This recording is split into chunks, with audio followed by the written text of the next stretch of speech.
میں آج عمران خان صاحب کے فالوور سے کچھ سوالات کرنا چاہتی ہوں. گالی کی بجائے اس کے لاجیکل جواب ضرور دیجیے گا.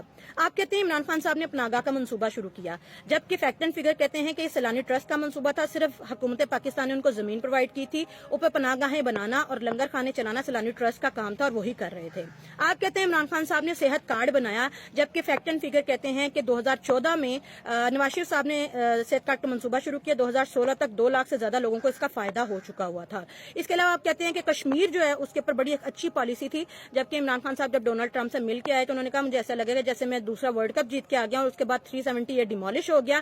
لیکن آپ نے سفارتی سطح پہ کچھ نہیں کیا اور آپ نے صرف اپنی عوام کو کہا کہ آپ آدھا گھنٹے کے لیے دھوپ میں کھڑے ہو جائیں. اس کے علاوہ کچھ کیا تو وہ ضرور بتائیے گا.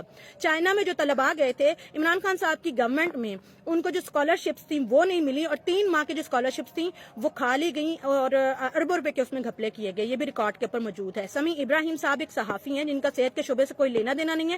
ڈاکٹر یاسمین راشد صاحبہ نے اقربا پروری اور کرپشن کی بنیاد پہ انہیں صحت کے شعبے میں ڈائریکٹر نامزد کر دیا، مقرر کر دیا، اور وہ جب تک پی ڈی ایم کی حکومت نہیں آئی وہ تب تک وہاں پہ اس کا پیسہ کھاتے رہے اور آپ کے ٹیکس کا پیسہ کھاتے رہے. اس کا جواب بھی ضرور دیجیے گا. اس کے علاوہ عمران خان صاحب کہتے ہیں کہ 9 مئی کے کرداروں اور سازش سے ہمارا کوئی لینا دینا نہیں ہے. ان کے بھانجے حسان نیازی صاحب جو ہیں انہوں نے کارڈیالوجی انسٹیٹیوٹ جو ہے جو ہاسپٹل اس کے اوپر حملہ کیا، جن کی وجہ سے کچھ مریض جو ہیں وہ اللہ کو پیارے ہو. اور اس کے علاوہ انہوں نے پولیس کی وین کے اوپر حملہ کیا، آگ لگائی. اس کے علاوہ وہ کینٹ میں گھسے اور انہوں نے پتلون لہرا کے جو ہے وہ حرکت کی. تو اگر ان کی نظر میں یہ بھی کسی سازش کا حصہ تھا تو ان کو اعلان لا تعلقی اختیار کرنا چاہیے تھا اور کہنا چاہیے تھا کہ میرے بھانجے کو کیفے کردار تک پہنچائیں کیونکہ اس نے غلط کیا. لیکن آج تک ایسا کوئی بیان ریکارڈ کے اوپر موجود نہیں ہے. یورپی جی ایس پی کی رپورٹ کہتی ہے کہ 2013 سے 2018 تک نواز شریف کے دور حکومت میں انفرادی نمو کی شرح 5.1% اور غربت جو ہے وہ 21.9% کم ہو گئی تھی.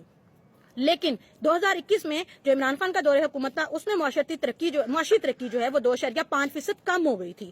یہ ریکارڈ کے اوپر موجود ہے. اس کے علاوہ وہ عمران خان صاحب جو کہتے تھے کہ موٹر ویز اور اورنج ٹرین اور میٹرو ٹرین، جنگلہ بس سروسز جو ہیں یہ پوری کی پوری پیسہ کھانے کی مشینیں ہیں اور یہ غلط منصوبے ہیں. لیکن انہوں نے پشاور میں BRT کا ایک منصوبہ شروع کیا اور اس میں بھی 10 ارب روپے کا نقصان کیا جو آج تک کمپلیٹ نہیں ہوا. یہ میں نہیں کہہ رہی، الجزیرہ کی رپورٹ ہے. ریاست مدینہ کا وعدہ کیا اور آپ ہی کی وزیر نے شیریں مزاری صاحبہ نے LGBTQ کا قانون 2018 میں پاس کرا دیا. یعنی کوئی بھی مرد جو ہے وہ اپنے آپ کو ٹرانسجنڈر لکھوا سکتا ہے نادرا میں جا کے. یہ میں نہیں کہہ رہی، فیکٹ اینڈ فگر کہہ رہے ہیں.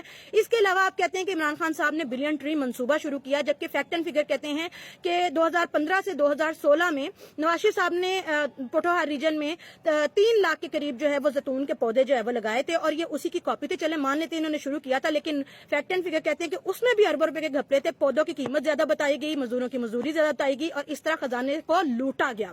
اس کے بعد وال اسٹریٹ جرنل جو ہے جو انٹرنیشنل جریدہ ہے وہ بھی کہتا ہے کہ عمران خان صاحب پاکستان کے لیے بہت خطرناک ہیں اور ان کی اکانومی تباہ کر دیں گے. ہم نہیں کہہ رہے ان کو جا کے ان کے اوپر کیس کر دیں. یاسمین راشد صاحبہ جو وزیر صحت تھی اس وقت، انہوں نے اپنی بیٹی کو جو کہ 47 سال کی تھی اور میرٹ کہتا تھا کہ 40 ایئرس کی جو پروفیسر وہاں پہ اپوائنٹ ہو سکتی ہیں، انہوں نے کنگ ایڈورڈ میڈیکل کالج میں اپنی بیٹی کو اپوائنٹ کروایا کرپشن اور اقربا پروری کی بنیاد پہ.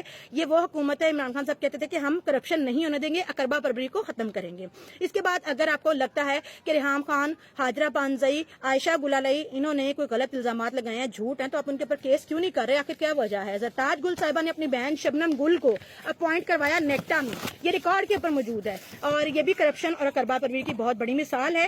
وہ لوگ جو کہتے تھے ہم لوگ اس کو ختم کریں گے. شوکت خانم ایک آپ کہتے کہ مریضوں کے لیے کیا جا رہا ہے اور نو ڈاؤٹ یہ ایک میڈیکل ادارہ ہے، تو آپ اس کا آڈٹ کیوں نہیں کروا رہے کہ اس میں جو پیسہ آ رہا ہے وہ کہاں سے آ رہا ہے، فارن فنڈنگ ہو رہی ہے، کہاں ہو رہی ہے؟ اور اس کے اوپر تو آن ریکارڈ موجود ہے کہ ان کے جو وکیل ہیں عمران خان صاحب کے وہ کوئی پروف بھی نہیں دے سکے. آن ریکارڈ موجود ہے کہ اسرائیل اور انڈیا سے فنڈنگ لی گئی ہے ان ڈونیشنز کے نام پہ. آپ لوگ اس کا بھی کوئی پروف آج تک نہیں دے سکے ہیں.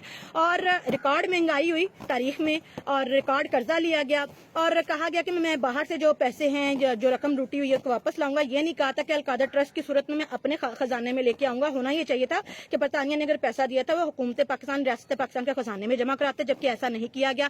توشہ خانہ سے تحفے لیے. آپ کہتے ہیں کہ جی پہلوں نے بھی لیے تو آپ ہی تو یہ کہتے تھے کہ پہلے والے جتنے بھی سارے وزیر ہیں، جتنے لیڈر ہیں، وہ سارے چور ہیں، کرپٹ ہیں، ٹھگ ہیں، تو ٹھگ تو یہی کریں گے. آپ تو اچھے تھے، صادق اور امین تھے آپ کے لیڈر، انہوں نے یہ کیوں کیا؟ یہ بھی ضرور بتائیے گا. شیخ رشید کو چپڑاسی کہا، شیخ رشید کو اپنے ساتھ وزیر رکھ لیا. پرویز الہی کو ڈاکو کہا اور ان کے ساتھ الحاق کر لیا.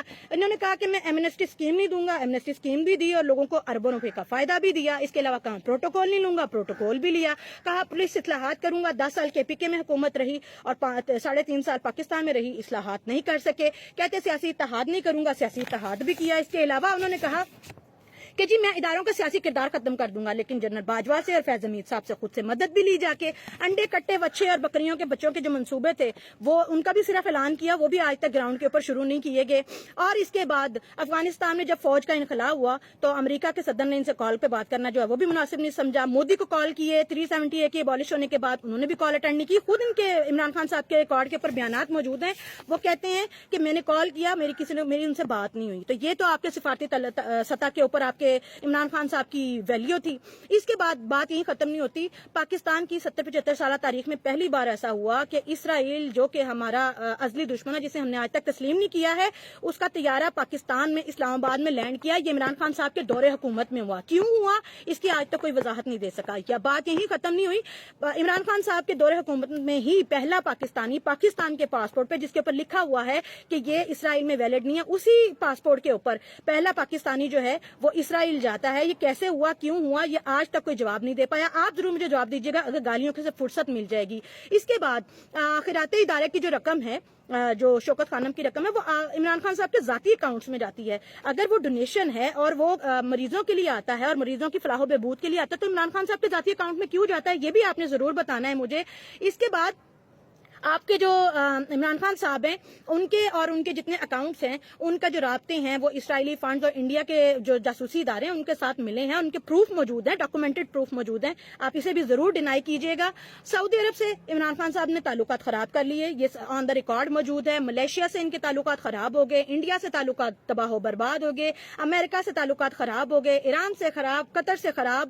خارجہ پالیسی جو ہے وہ تباہ و برباد ہو گئی تھی. آپ وہ تمام لوگ جو کہتے ہیں کہ عمران خان صاحب کا 3.5 سالہ دور حکومت اس میں ان کو کام نہیں کرنے دیا گیا، آپ مجھے یہ بتائیے کہ کوئی ایک ایسا کام جو عمران خان صاحب نے وعدہ کیا، انہوں نے کہا تھا میں 50 لاکھ گھر بناؤں گا، 1 کروڑ نوکریاں دوں گا، کیا یہ تو اسٹیبلشمنٹ نے نہیں روکا تھا نا انہیں؟ یہ تو انٹرنیشنل رجیم چینج نے ان کو منع نہیں کیا تھا، کیا وہ وعدہ انہوں نے پورا کیا؟ اس کے علاوہ عمران خان صاحب کہہ رہے تھے کہ اگر میں دور حکومت میں آؤں گا تو میں پورے کے پورا جو ہے نا وہ اصلاحات لے کے آؤں گا، میں سارا جو ہے وہ ٹھیک کر دوں گا اور نوجوانوں کو موقع ملیں گے. وہی چور ٹھگ ڈاکو جن کو وہ گالیاں دے رہے تھے انہیں کو اپنے ساتھ بٹھا لیا. میں فیکٹ اینڈ فگر کے اوپر آپ لوگوں کو یہ پرووائڈ کر رہی ہوں. میں ساتھ کوشش کروں گی کہ اپنی ڈیٹیلز جو ہیں وہ بھی دے دوں اور ان کے پروف بھی دے دوں. گالی دینے کے بجائے آپ کے پاس اگر اس کے خلاف یا ان کے اگینسٹ کوئی ثبوت موجود ہے مجھے ضرور دیجیے گا، میں انتظار کروں گی. ادروائز گالی دینا یہ تو کوئی بات نہیں، کمزوری کی علامت ہے. گالی دے کے آپ لوگ یہ ثابت کرتے ہیں کہ آپ لوگ ہار گئے اور آپ کے پاس اپنی سچائی ثابت کرنے کا کوئی بھی پروف موجود نہیں ہے، کیونکہ آپ سچے نہیں، آپ جھوٹے ہیں.